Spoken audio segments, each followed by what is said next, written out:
ಪ್ರಿಯ ವಿದ್ಯಾರ್ಥಿಗಳೇ, ಇವತ್ತು ಸ್ವಲ್ಪ ನಮಗೆ ಕನ್ನಡ ವ್ಯಾಕರಣದ ಬಗ್ಗೆ ತಿಳಿಯೋಣ. ಕನ್ನಡ ವ್ಯಾಕರಣ ಅದರ ಟಾಪಿಕ್ ನುಡಿಗಟ್ಟು. ವಿಶೇಷಾರ್ಥವುಳ್ಳ ಮತ್ತು ಒಳಾರ್ಥವುಳ್ಳ ಪದಪುಂಜವನ್ನು ನುಡಿಗಟ್ಟು ಎಂದು ಕರೀತಾರೆ. ಹೆಣ್ಮಕ್ಕಳೇ, ವಿಶೇಷಾರ್ಥವುಳ್ಳ ಮತ್ತು ಒಳಾರ್ಥವುಳ್ಳ ಪದಪುಂಜವನ್ನು ನುಡಿಗಟ್ಟು ಎಂದು ಕರೀತಾರೆ.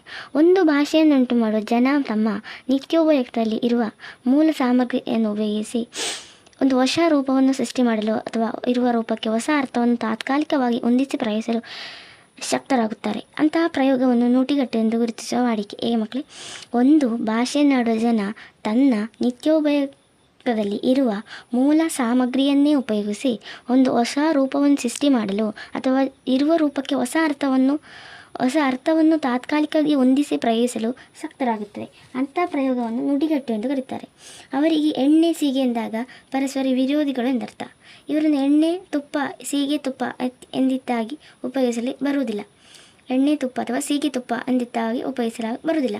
ಹಣ್ಣು ತಿನ್ನು, ರೊಟ್ಟಿ ತಿನ್ನು ಎಂಬ ರಚನೆಯನ್ನು ಆರಿಸಿ ಪೆಟ್ಟು ತಿನ್ನು ಎಂಬುದು ಮೊದಲು ಚಮತ್ಕಾರಕ್ಕೂ ಹಾಸ್ಯಕ್ಕೂ ಆರಂಭವಾಗಿ ಆಕರ್ಷವಾಗಿರುವುದರಿಂದ ಸ್ಥಿರವಾಗಿ ಬಳಕೆಯಾಗುತ್ತಿತ್ತು. ಕಣ್ಣಿಗೆ ಬೀಳು, ಕಣ್ಣು ಬಂತು, ಬಾಲ ಬಿಚ್ಚು, ಮೂಗು ತುರಿಸು, ಹೊಟ್ಟೆ ಕುಟ್ಟು, ತೋಟ ದೂರ, ಮೀಸೆ ಮಣ್ಣಾಗು, ಬೇಳೆ ಬೇಯಲ್ಲ, ಕಿವಿ ಕಿಚ್ಚು, ಹರಟೆ ಹೊಚ್ಚು, ಬೆಟ್ಟು ಮಡಿಸು, ಟೋಪಿ ಹಾಕು, ಹುಬ್ಬು ಹಾರಿಸು, ತಾರತಮ್ಯ ಆಡು ಮೊದಲಾದ ಹೊಸ ಕನ್ನಡದಲ್ಲಿ ಬೆಳಕಿಗೆ ಬಂದಿರುವ ನುಡಿಗಟ್ಟುಗಳು. ನುಡಿಗಟ್ಟು ವ್ಯಾಕರಣ ನಿಯಮದ ಕಟ್ಟಿಗೆ ಒಳಗಾಗದೆ ಒಂದು ಭಾಷೆಯನ್ನುಂಟು ಮಾಡುವ ಜನರ ಅನುಭವ. ನುಡಿಗಟ್ಟು ವ್ಯಾಕರಣ ನಿಯಮಕ್ಕೆ ಗಟ್ಟಿಗೆ ಒಳಗಾಗದೆ ಒಂದು ಭಾಷೆಯನ್ನಾಡುವ ಜನರ ಅನುಭವ. ಅಗತ್ಯ ಹಾಗೂ ಸಂದರ್ಭಕ್ಕೆ ಸರಿಯಾಗಿ ರೂಪುಗೊಳ್ಳುತ್ತದೆ. ಅಗತ್ಯ ಮತ್ತು ಸಂದರ್ಭಕ್ಕೆ ಸರಿಯಾಗಿ ರೂಪುಗೊಳ್ಳುತ್ತದೆ. ಶಕ್ತವಾಗಿದ್ದಲ್ಲಿ ಬಹುಕಾಲ ನೆಲೆ ನಿಲ್ಲುತ್ತದೆ, ಇಲ್ಲದಿದ್ದರೆ ಅಳಿಸಿ ಹೋಗುತ್ತದೆ, ಮರುಹುಟ್ಟು ಪಡೆಯುತ್ತದೆ. ಶಕ್ತವಾದರೆ ಬಹುಕಾಲ ನೆಲೆ ನಿಲ್ಲುತ್ತದೆ, ಇಲ್ಲದಿದ್ದರೆ ಅಳಿಸಿ ಹೋಗುತ್ತದೆ ಅಥವಾ ಮರಹುಟ್ಟು ಪಡೆಯುತ್ತದೆ. ಕಿಡಿಗಾರು ಅಂತ ಹೇಳಿದ್ರೆ ಸಿಟ್ಟಿಗೇಳು. ದುರ್ಯೋಧನನ್ನು ಕಾಣುತ್ತಲೇ ಭೀಮನು ಸಿಡಿಗಾರಿದನು. ತಲೆದೂಗು ಅಂದರೆ ಒಪ್ಪು. ಯಕ್ಷಗಾನ ಪಾತ್ರಧಾರಿಗಳು ಕುಣಿತಗೊಂಡು ಪ್ರೇಕ್ಷಕರು ತಲೆದೂಗಿದರು. ಮುಖ ಅರಳು, ಸಂತೋಷವಾಗು. ತಾಯಿಯನ್ನು ಕಾಣುತ್ತಲೇ ಮಗನ ಮುಖ ಅರಳಿತು. ಮೇಲ್ಗೈ ಅಂದರೆ ಗೆಲುವು. ಹಾಕಿ ಆಟದಲ್ಲಿ ಭಾರತದ ಮಹಿಳೆಯರು ಜಪಾನ್ ವಿರುದ್ಧ ಮೇಲ್ಕೈ ಸಾಧಿಸುತ್ತಾರೆ. ನೋಡಿ, ಅಡ್ಡದಾರಿ ಇಡಿ ಅಂತೇಳಿದ್ರೆ ತಪ್ಪು ಕೆಲಸ ಮಾಡು. ಎತ್ತಿದ ಕೈ ಅಂತೇಳಿದ್ರೆ ಪ್ರವೀಣ. ನೀರಿಗೆ ಹಾಕು ಅಂತೇಳಿದ್ರೆ ವ್ಯರ್ಥ ಮಾಡು. ಬೇರೂರು ಅಂತೇಳಿದ್ರೆ ಸ್ಥಿರವಾಗಿರು. ಮೈ ಬಗ್ಗಿಸು, ಶ್ರಮಪಡು. ಪ್ರಿಯ ವಿದ್ಯಾರ್ಥಿಗಳು, ಸ್ವಲ್ಪ ಪತ್ರಲೇಖನದ ಬಗ್ಗೆ ತಿಳಿಯೋಣ.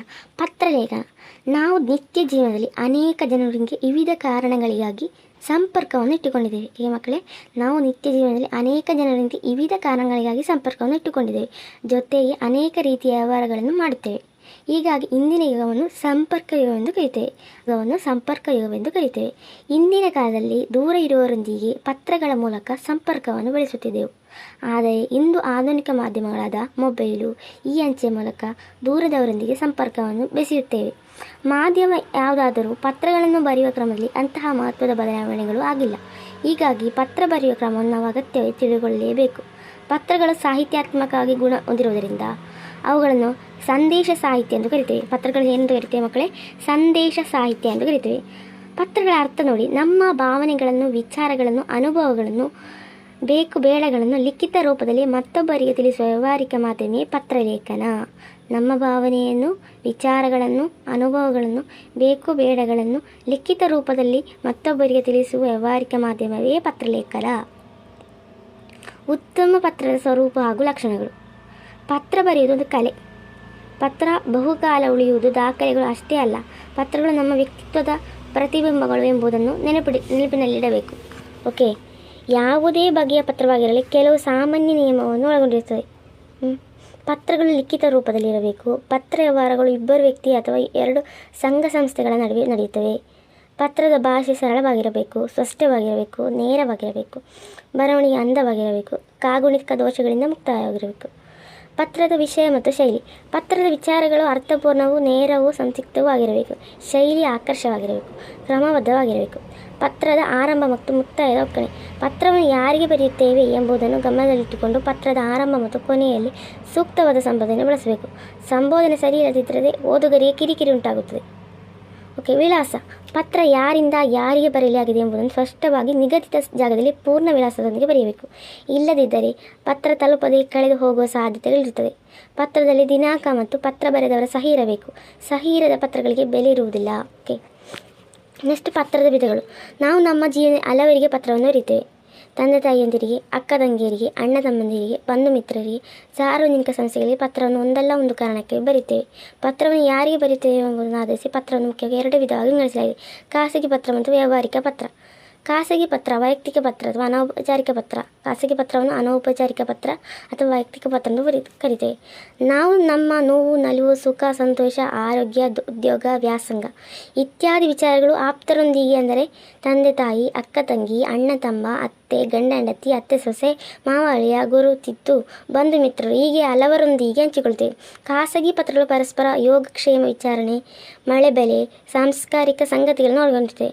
ಇಂತಹ ಪತ್ರಗಳಲ್ಲಿ ಔಪಚಾರಿಕ ಅಂಶಗಳು ಕಡಿಮೆ ಇರುತ್ತವೆ. ಹೀಗಾಗಿ ಬಂಧು ಮಿತ್ರರೊಂದಿಗೆ ವೈಯಕ್ತಿಕ ವಿಚಾರಗಳನ್ನು ಪರಸ್ಪರ ಹಂಚಿಕೊಳ್ಳುವ ಸಲುವಾಗಿ ಬರೆಯುವ ಪತ್ರಗಳನ್ನು ಖಾಸಗಿ ಪತ್ರ ಎನ್ನುತ್ತೇವೆ. ಖಾಸಗಿ ಪತ್ರಗಳನ್ನು ಬಿಳಿ ಹಾಳೆಯಲ್ಲಿ ಬರೆದು ಒಂದು ಕವರಿನಲ್ಲಿ ಹಾಕಿ ಕಳಿಸಬೇಕು. ಇಲ್ಲವೇ ಅಂತರ್ದೇಶೀಯ ಪತ್ರವನ್ನು ಬಳಸಬಹುದು. ಖಾಸಗಿ ಅಲ್ಲದ ಸಂಕ್ಷಿಪ್ತ ವಿಚಾರಗಳಿಲ್ಲದ ಅಂಚೆ ಕಾರ್ಡ್ ಬಳಸಿ ಬರೆಯಬಹುದು. ನೆಕ್ಸ್ಟ್, ವ್ಯಾವಹಾರಿಕ ಪತ್ರ ಅಥವಾ ಮನವಿ ಪತ್ರ. ಔಪಚಾರಿಕ ಪತ್ರಗಳು ಸಾರ್ವಜನಿಕ ಸಂಸ್ಥೆಗಳಾದ ಶಾಲೆ, ಆಸ್ಪತ್ರೆ, ನಗರಸಭೆ, ಬ್ಯಾಂಕು, ಸರ್ಕಾರಿ ಕಚೇರಿಗಳು, ಸಂಘ ಸಂಸ್ಥೆಗಳು ಇತ್ಯಾದಿಗಳೊಂದಿಗೆ ಪತ್ರ ವ್ಯವಹಾರವನ್ನು ಮಾಡುತ್ತಿರುತ್ತೇವೆ. ಇಲ್ಲಿ ಅಧಿಕಾರಿಗಳು ನಿಯಮಾನುಸಾರ ಕೆಲಸವನ್ನು ನಿರ್ವಹಿಸುತ್ತಾರೆ. ಸಾರ್ವಜನಿಕ ಪತ್ರಗಳ ಮೂಲಕ ಅವರಿಗೆ ಬೇಕಾದ ಸೌಲಭ್ಯವನ್ನು ಪಡೆದುಕೊಳ್ಳುತ್ತಾರೆ. ಸಾರ್ವಜನಿಕ ಸಂಸ್ಥೆ ಅಥವಾ ಇಲಾಖೆಗಳ ಆಗುಹೋಗುಗಳಿಗೆ ಸಂಬಂಧಿಸಿದಂತೆ ನಿರ್ದಿಷ್ಟ ನಿಯಮವನ್ನು ಅನುಸರಿಸಿ ಬರೆಯಲ್ಪಡುವ ಪತ್ರಗಳನ್ನು ವ್ಯಾವಹಾರಿಕ ಪತ್ರ ಎನ್ನುತ್ತೇವೆ ಅಥವಾ ಔಪಚಾರಿಕ ಪತ್ರದ ಕರೀತೇವೆ. ದಿನಾಂಕ ಫಸ್ಟ್ ಬರೆಯಬೇಕು, ಮತ್ತು ಇವರಿಂದ, ನೆಕ್ಸ್ಟ್ ಇವರಿಗೆ, ಮತ್ತು ಮಾನ್ಯರೇ, ಮತ್ತು ವಿಷಯ, ಓಕೆ, ಮತ್ತು ವಿಷಯ ಸಂಸ್ಥೆ ಬರೆಯಬೇಕು. ನಮಸ್ಕಾರಗಳೊಂದಿಗೆ, ಆಮೇಲೆ ತಮ್ಮ ವಿಧಿಯ ವಿದ್ಯಾರ್ಥಿ ಸಹಿ ಹಾಕಬೇಕು. ಓಕೆ, ಆ ಥರ ಪತ್ರ ಬರೆಯಬೇಕು. ಪೆಣ್ಣಲ್ಲವೇ ತಮ್ಮನ್ನೆಲ್ಲ ಪಡೆದ ತಾಯಿ, ಪೆಣ್ಣಲ್ಲವೇ ಪೊರೆದವಳು, ಪೆಣ್ಣೆಂದೇಕೆ ಬೀಳುಗೆಳೆಯವರು, ಕಣ್ಣು ಕಾಣದ ಗಾವಿಗಳರು. ಹೇಗೆ ಮಕ್ಕಳೇ? ಪೆಣ್ಣಲ್ಲದೆ ತಮ್ಮೆಲ್ಲ ಪಡೆದ ತಾಯಿ, ಪೆಣ್ಣಲ್ಲವೇ ಪೊರೆದವಳು, ಪೆಣ್ಣೆಂದೇಕೆ ಬೀಳುಗೆಳೆಯವರು, ಕಣ್ಣು ಕಾಣದ ಕಾವ್ಯರು. ಇದನ್ನು ಸಂಚೆ ಹೊನ್ನಮ್ಮನವರು ಅಧಿಬದೆಯ ಧರ್ಮ ಎಂಬ ಸಾಂಗತ್ಯ ಕೃತಿಯಿಂದ ರಚಿಸಿ ಬರೆದಿದ್ದಾರೆ. ತವರು ಅಂತೇಳಿದರೆ ತಾಯಿಯ ಮನೆ, ಬಾಳೆ ಅಂತೇಳಿದರೆ ಬಾಳೆಗಿಡ, ಸೀಬೆ ಅಂತೇಳಿದರೆ ಪೇರಳೆ, ಮುತ್ತೈದೆ ಅಂತ ಹೇಳಿದರೆ ಮದುವೆಯಾದ ಹೆಣ್ಣು, ಕಂಚು ಅಂತೇಳಿದರೆ ಒಂದು ಲೋಹ, ಮಿಂಚಾಡು ಅಂತೇಳಿದರೆ ಹೊಳೆಯುವುದು, ಗಿಣಿ ಅಂತೇಳಿದರೆ ಗಿಳಿ, ಹಳೆ ಅಂತೇಳಿದರೆ ಕಬ್ಬಿನ ರಸ ತೆಗೆಯುವ ಯಂತ್ರ, ಗಾಣ, ಸಾರಂಗ ಅಂತೇಳಿದರೆ ಮೈ ಮೇಲೆ ಚುಕ್ಕಿಗಳಿರುವ ಜಿಂಕೆ. ಸಾರಂಗ ಅಂತೇಳಿದರೆ ಮೈ ಮೇಲೆ ಚುಕ್ಕಿಗಳಿರುವ ಜಿಂಕೆ. ಪಗಟೆ ಅಂತೇಳಿದರೆ ಒಂದು ರೀತಿಯ ಆಟ. ನಟ್ಟ ನಡುವೆ ಅಂತೇಳಿದರೆ ಮಧ್ಯೆ, ಅಟ್ಟಿ ಅಂತೇಳಿದರೆ ಮನೆ, ಅಡೆದವ ಅಂತೇಳಿದರೆ ಅತ್ತ ತಾಯಿ, ಕೊಂಡು ಹೋಗು ಅಂತೇಳಿದರೆ ತೆಗೆದುಕೊಂಡು ಹೋಗು.